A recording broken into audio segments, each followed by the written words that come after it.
like the least in my personal life. I really rarely am like, let's go sexy mode tonight. Doesn't happen to me a lot. I'm usually going for, I don't know, more so though as I'm getting older, I'm actually weirdly like, wait, I kind of want to feel hot tonight, you know? Like it's starting to happen more and more, and I might need to start keeping my eyes peeled for some less boxy items, because I have a lot of boxy items in my closet. But anyway, that outfit is not necessarily going to be sexy. You're not going to be feeling hot, but you're definitely going to be feeling cool. And that's great. There's something about the boxy t-shirt, boxy skirt that does have a really fucking cool vibe to it. If you have like, you know, chic bag with like, you know, a big pair of glasses on, you look like you don't give a fuck. Fun fact, this looks like looking at the Mickey Mouse Museum. There's like 5 million of it in Japan. In Tokyo, there's a place called Shibuya.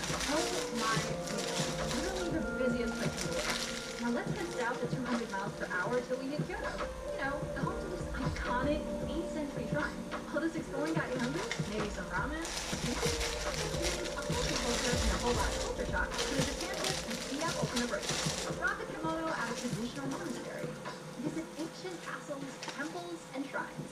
See a big old Buddha? And send gifts for the anime lovers in your life. Wander markets that have some interesting food. You look fashionable and you look cool.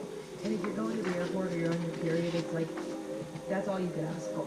At least to look cool and like you don't give a fuck, right? Okay, let me give you another example. A boxy sweater. Okay, there are some sweaters that are super tight, some sweaters that are super oversized. I'm talking about a boxy sweater. It's boxy. Boxy work pants, like a vintage work pant or like a dicky, you know, something like that, something boxy. With a flat boot. A cute little flat boot. Okay? That's, again, comfy but cool. Another example.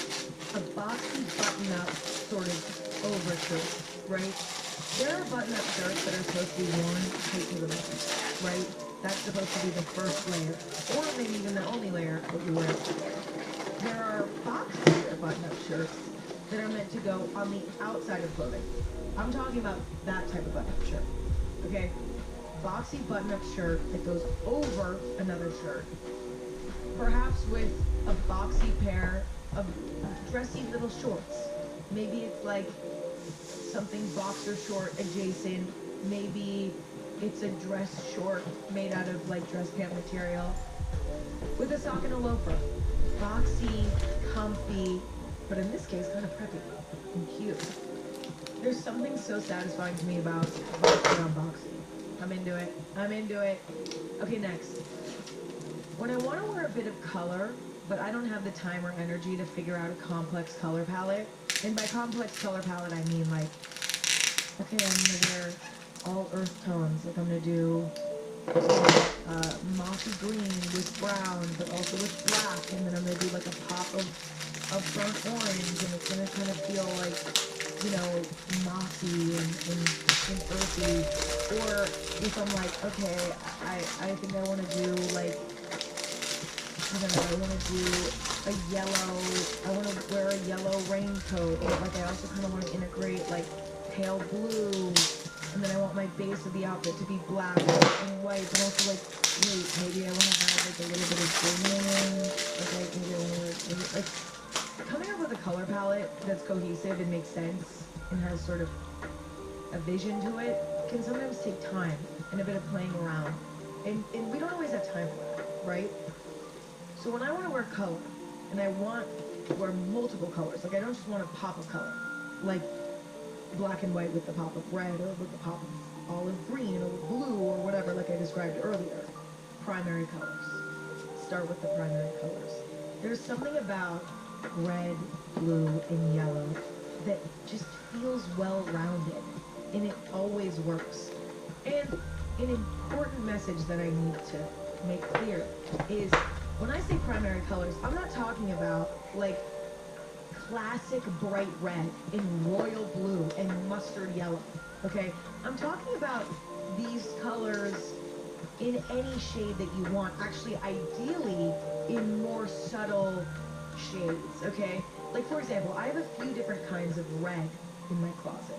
I have a few really bright, sharp red pieces. Like a great example of that would be, I have my favorite bag of all time is this black Prada bag. And I love it so much that I bought it in red. And it's in this really dark, rich, shiny red. Okay? So I have really classic red. I have a lot of vintagey red items. Like, for example, I have this pair of sneakers that they sort of look like Converse, but they're not.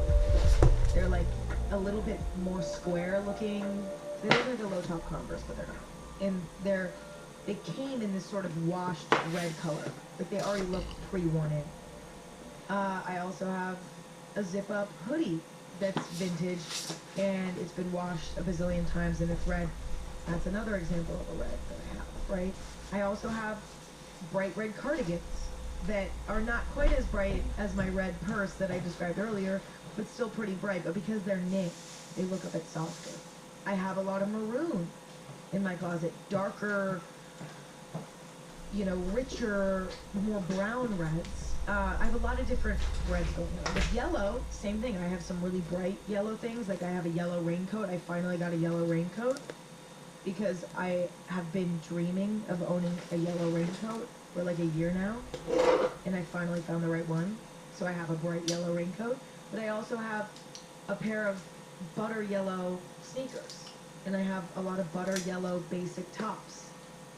Like 3/4 length sleeve tops or whatever.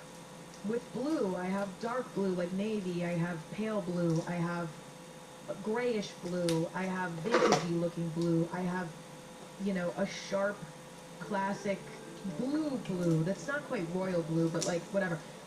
I'm not just talking about taking like the most obvious Pantone swatch of the primary colors and styling that all together.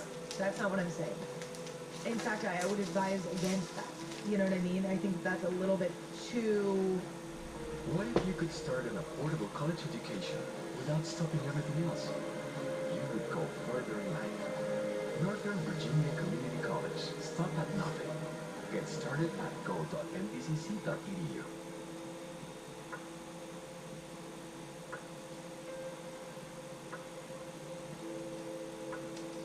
Hackers. We can make you believe we know what we're doing. But in fact, we do not. Oops. I have no idea what these buttons do. I've never driven a stick in my life, but my heart is full yet!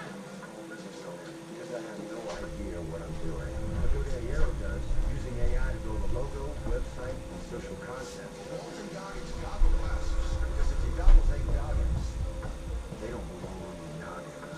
With GoDaddy Aero, it's like you know what you're doing.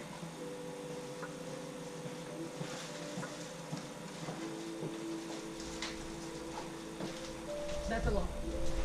I mean, listen, actually, I don't want to stop you because I actually do think that that could look kind of cool and maybe kind of